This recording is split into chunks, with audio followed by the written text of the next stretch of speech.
Welcome all of you, the viewers of Poland Daily Culture. My name is Marek, and today we're talking about private cities. With us in the studio is Marek Zmysłowski, a CEO of Samana Group. Thank you for having me. And Marek, you are actually a businessman, and you have this fantastic and also sort of crazy idea of building a private city in Samana in Dominicana. And it is a Polish project because you Polish, and I would say it's an international project, but with Polish origins. Let's say like Correct. this. And you want us to build this beautiful garden. I would say paradise city, private city in Dominicana, with a beautiful buildings and sort of start a society from the scratch, from the beginning. So tell us about the main idea of this project. Why a private city and why there?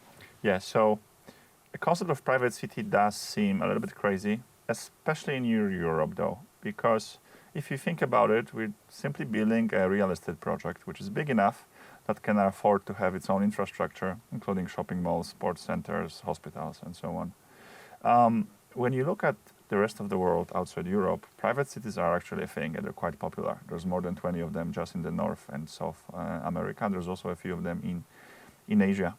The world we live in now is allowing us to work more and more remotely. We become more and more conscious. We realize that living in the concrete jungle is not necessarily healthy. And if you work in those big concrete jungles, from time to time, we would love to have our getaway, our second home in a jungle. Well, especially, for example, in such countries as Poland or other very dark Or United north States, countries. or basically United any States, developed country. Yeah. Exactly, when we are so much closed inside, indoors. Yeah. And here we offer something outdoor. It's totally outdoor, right? But the business model is not that crazy. You can think about a cruise ship for a few thousand passengers. It's just basically on the ground. But the business model where you have to take care of everything, the lifestyle, the entertainment, the place for work, food, sports, and so on, within a confined space. Well, not as confined as a ship, but on a few thousand hectares or a few thousand acres. The business model is not that weird. We just have to maybe open our mind sometimes that we don't really require government to clean our streets.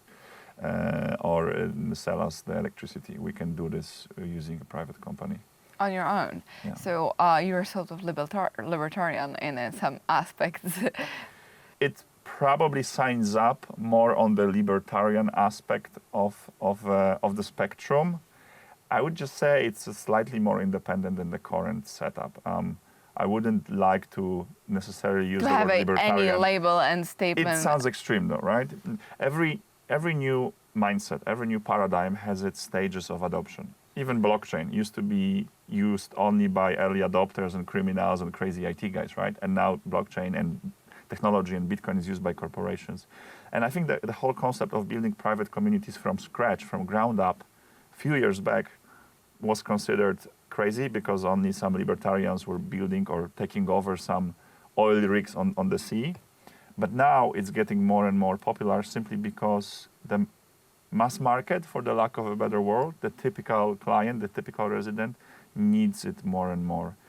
Like I said, people living in big cities, they are healthy, they're wealthy, but they're also conscious. So they're using the wealth they created living in Western world in order to increase their consciousness, that they don't want to necessarily be so much sucked into this Western world. They want to live more closer to the nature. Now that they finally have the space and the time and the energy and the financial resources to do that. Especially with the fact that they can, as you mentioned, work remotely from any place in the world. Right. So why not to work from your porch in a private city? So, speaking of, it's funny, we just mentioned libertarians, and now we're going to the post-pandemic world. One of the few good things about the pandemic we have went through is that the world seemed to be more and more used to hybrid work or remote work. With the progress of technology, we're able to have fast internet almost everywhere in the world. And that allows us to move out of the towns. The urbanization is kind of even going backwards in a way, or slowing down at least. We don't have to live in a big city because 50 years ago, only big city could give you a good school, a pharmacy, and a hospital, and so on. Right now, you really don't need to live there in order to live a happy, healthy life. And we're putting a point here, and of course we are inviting all of you, the viewers of Berlin Daily, to think about it and think such a sort of idea. And if you would like to live in a private city, and where. And again, thank you very much for watching our show.